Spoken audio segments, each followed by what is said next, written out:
Most people have heard by now that the word COVID becomes the word Divoc when it's written backwards. And in Hebrew, it means possession by an evil spirit. Of course, the mainstream media wants to make us look crazy by saying it's just a coincidence and you can pronounce the Hebrew letters differently because Hebrew doesn't really make use of vowels and blah, blah, blah.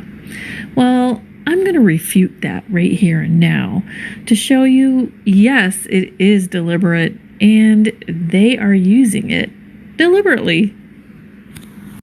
So, the Manchester Biomedical Research Center created a collection of cartoons called Webtoons, and it's called Planet Divoc 91.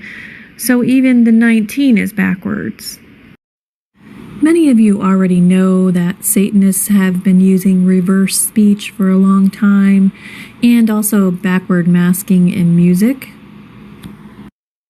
In fact, Aleister Crowley had a book called Magic, and he gave instructions to his initiates or followers, telling them that they needed to learn to write backwards, walk backwards, listen to records in reverse, practice speaking backwards, and learn to read backwards.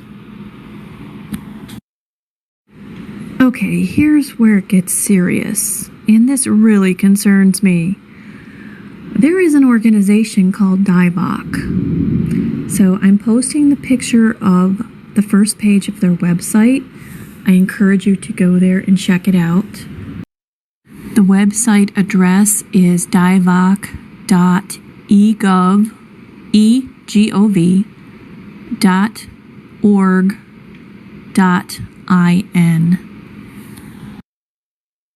So you might be wondering, okay, this is just India, it's not us. But they have 5 participating countries: India, Indonesia, Jamaica, Philippines, and Sri Lanka. So they're spreading. And also, India has one of the biggest populations of the world.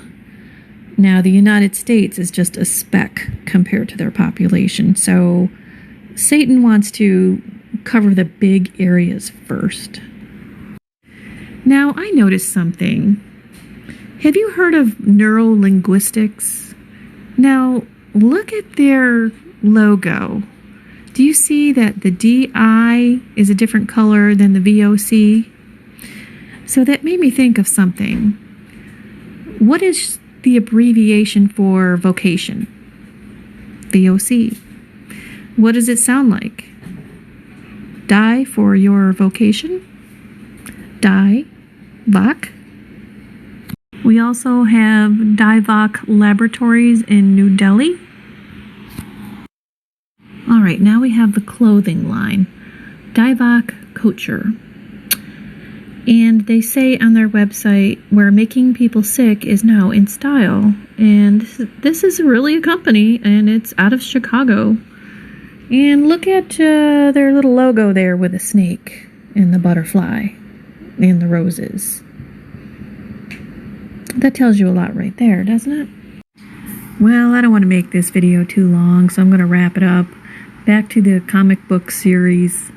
They're allowing kids to make up cartoons, and I think they ought to look at the cartoons a little more closely because maybe the kids are exposing them. Look at this page. A hospital? I knew it. This is where you're conducting experiments on humans. So maybe the kids creating these cartoons are leaking some of the truth. Who knows?